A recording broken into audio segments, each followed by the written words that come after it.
இந்த GST implement பண்ண உடனே இதனால எதுல டாக்ஸ் போடணும் அப்படின்றத 3 விதமா பிரிக்கிறாங்க. மேனுஃபேக்சரிங், ஒரு கூட்ஸை உற்பத்தி பண்றச்சே மேனுஃபேக்சரிங் டியூட்டி போடு, அந்த கூட்ஸை விற்கிறச்சே சேல்ஸ் பண்றச்சே சேல்ஸ் டாக்ஸ் போடணும், சர்வீஸ் வந்துச்சுன்னா சர்வீஸ் டாக்ஸ் போடணும் அப்படின்னு சொல்லிட்டு நல்ல ஞாபகத்துல வச்சுக்கணும் எல்லாருமே. இந்த ஒரு பாயிண்ட், ஜிஎஸ்டியை எதுல லெவி பண்ண போறோம் அப்படின்னா இந்த சேல்ஸ், டிரான்ஸ்பர், மேனுஃபேக்சர் அப்படின்ற வேர்ட் எல்லாம் இனிமே மறந்துடலாம். ஜிஎஸ்டி வந்துடுச்சுன்னா எல்லாரும் ஒரே ஒரு வேர்ட் தான் ஞாபகத்துல வச்சுக்கணும், சப்ளை. சப்ளை, இந்த சப்ளை அப்படின்ற வேர்டு வெரி காம்ப்ரஹென்சிவ் வேர்டு. இந்த சப்ளை அப்படின்றது சேல்ஸும் இருக்கு, சர்வீசஸும் இருக்கு, ரைட் டு யூஸ்.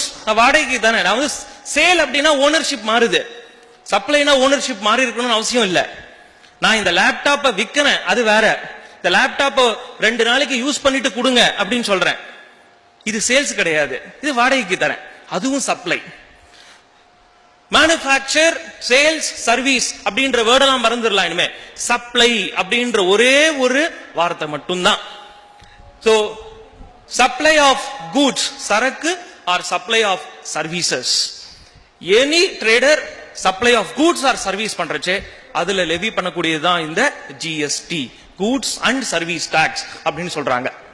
இந்த ஜிஎஸ்டில 3 டாக்ஸ் கொண்டு வராங்க. ஒன்னுக்கு பேரு சிஜிஎஸ்டி, நோட் பண்ணிக்கணும் எல்லாரும். CGST, central goods and service tax அப்படின்னு சொல்றாங்க. மற்றொன்னு ரெண்டாவது SGST, state goods and service tax. இந்த சிஜிஎஸ்டின்றது common all over India, CGST தான். இப்ப பிரசன்டா இருக்கிற எக்ஸைஸ் டியூட்டி, சர்வீஸ் டாக்ஸ் இதெல்லாம் சென்ட்ரல் கவர்மெண்ட்டுக்கு போகக்கூடிய ரெவென்யூ. அதுக்கு பதிலாக ஈக்குவலண்டா கொண்டு வந்ததுதான் சிஜிஎஸ்டி. அதை தவிர்த்து லோக்கலா ஒரு ஸ்டேட் கவர்மெண்ட்டும் லெவி பண்ணக்கூடியது SGST, state goods and service tax. இந்த எஸ்ஜிஎஸ்டின்றது ஒரு ஸ்டேட்டுக்கும் ஒரு பேர் இருக்கும். இப்ப டெல்லி அப்படின்னா டெல்லி எஸ்ஜிஎஸ்டி, தமிழ்நாடுனா தமிழ்நாடு ஜிஎஸ்டி அப்படின்னு இருக்கும், தமிழ்நாடு எஸ்ஜிஎஸ்டி.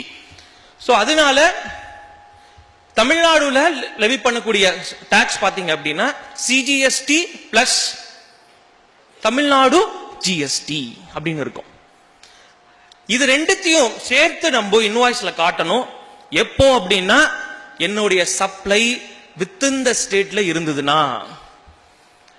நான் பொள்ளாச்சியில இருக்கேன், கோயம்புத்தூருக்கு கூட்ஸ் விற்கிறேன், சரக்கு விற்கிறேன், வித்தின் த ஸ்டேட், தமிழ்நாடுக்குள்ளதான். என்னோட இன்வாய்ஸ்ல 1 லட்சம் ரூபாய் மதிப்பு சரக்குக்கு. இதனால நான் வேட் போடுவேன் 5%, ஆட் 5%, 15% அப்படின்னு போடுவேன். இனிமே ஜிஎஸ்டி வந்துருச்சு அப்படின்னா, ஃபார் எக்ஸாம்பிள் உங்களுடைய ப்ராடக்ட் 18% ஜிஎஸ்டி அப்படின்னா 9% சென்ட்ரல் கவர்மெண்ட், 9% ஸ்டேட் கவர்மெண்ட்.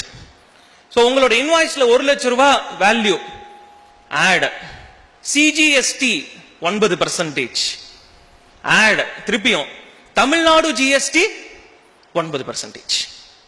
ஏன் அப்படின்னா இந்த 9% சிஜிஎஸ்டி எதுக்கு ஈக்குவலன்ட்னா, அந்த கூட்ஸ் உற்பத்தி ஆயிருந்ததுன்னா எக்ஸைஸ் டியூட்டி இத்தனால போட்டிருந்தோம், அதுக்கு பதிலாக அந்த சிஜிஎஸ்டி.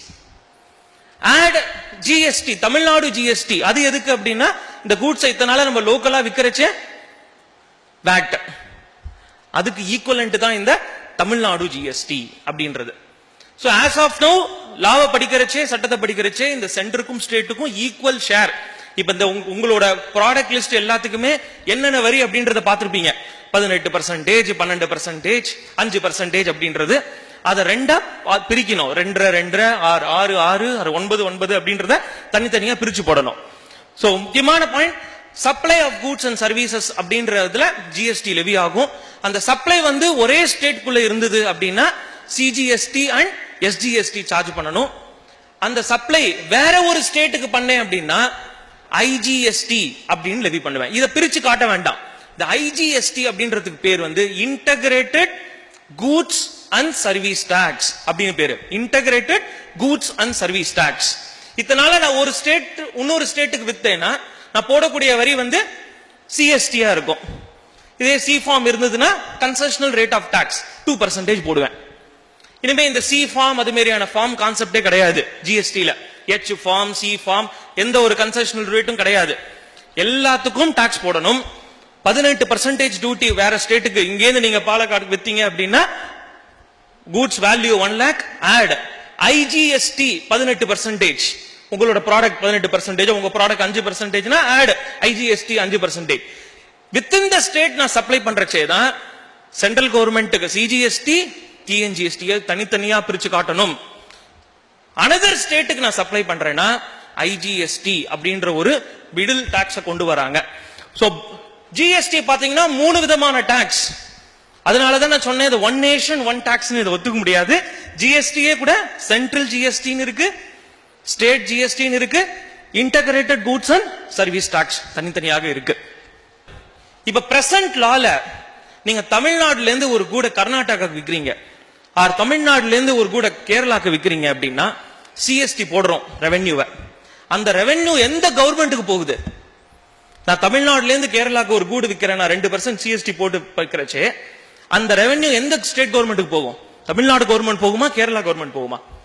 தமிழ்நாடு கவர்மெண்ட் போகும். ஏன்னா இந்த பிரசன்டா இருக்கக்கூடிய டாக்ஸ் ஸ்ட்ரக்சர் வந்து ஆரிஜின் டேக்ஸ் அப்படின்னு சொல்றாங்க. அதாவது எந்த ஸ்டேட்ல கூட்ஸ் உற்பத்தி ஆச்சோ அந்த ஸ்டேட் கவர்மெண்ட்டுக்கு தான் அந்த ரெவென்யூ போகும் அப்படின்ற சிஸ்டம்.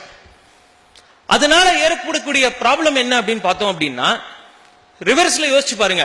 இதையே நம்மளோட ஆங்கிள் இருந்து நான் கேரளால இருந்து ஒரு கூடு வாங்குறேன், சரக்கு வாங்குறேன், 2% சிஎஸ்டி பே பண்ணி அதை லோக்கலா இங்க விக்கிறேன் வேட்ல. அந்த 2% சிஎஸ்டி எனக்கு கிரெடிட் எடுத்துக்க முடியுமா? முடியாது. ஏன்? ஏன்னா அந்த ரெவென்யூ கேரளா கவர்மெண்ட்டுக்கு போயிருக்கு. அதனால தமிழ்நாடு கவர்மெண்ட் அதுக்கு செட் ஆஃப் கொடுக்கல. ஆனா இந்த ஜிஎஸ்டி அப்படின்னு கொண்டு வந்த அப்புறம் எல்லாமே ஐஜிஎஸ்டி தான். ஐஜிஎஸ்டின்றது ஒரே லா. சோ நான் கேரளால இருந்து சரக்கு வாங்குறச்சே ஐஜிஎஸ்டி பே பண்ணி வாங்குறேன். அத லோக்கலா நான் விக்கிறச்சே சிஜிஎஸ்டி எஸ்ஜிஎஸ்டி சார்ஜ் பண்ணுவேன் என்னோட இன்வாய்ஸ்ல. அந்த ஐஜிஎஸ்டி பே பண்ண பாருங்க, அதை வந்து சிஜிஎஸ்டி எஸ்ஜிஎஸ்டியோட செட் ஆஃப் பண்ணிக்கலாம்.